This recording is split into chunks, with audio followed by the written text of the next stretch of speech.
Have you ever wanted to do a board and batten wall treatment, but the wood at the hardware store is warped? Well, I had a plan to fix that. I was going to use MDF, which apparently is pretty controversial, but it's cost effective and it worked out great and no warping. Since I have orange peel textured on my wall and I didn't want that showing through the board and batten, I used this brown board for the middle. I got it all cut down to size and then used my brad nailer to attach it to the wall. The hardest part about this project was figuring the spacing between the batten. All the walls are spaced just a little bit differently, but they're close enough to where you really can't tell when you're just looking at the room. I used 1x3 primed pine to go over the top to create a picture frame rail. And on the parts where it hit the door, I rounded off the corners. That way it looks nice and it flows better with the room.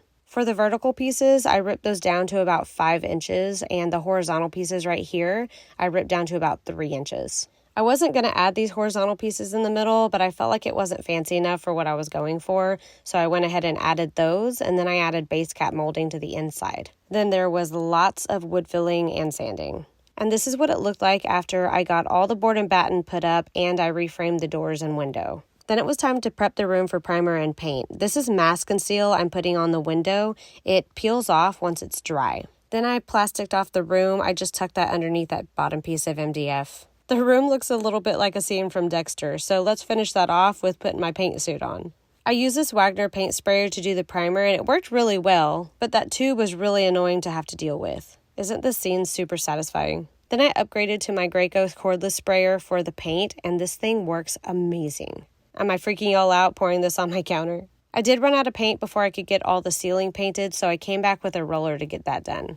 And this is how the room turned out. I am completely in love with it, even though people are really worried they can't see spiders on the walls or mosquitoes. And I've also had lots of concerns that this room is haunted. I guess putting dark paint on the wall automatically brings out the ghosts. I've also had lots of comments that blows my mind that this room gets hot because it's painted dark. And for those of you concerned about that, this is an interior room. Dark colors attract heat from the sun, not from the air. And I also have this thing called air conditioning.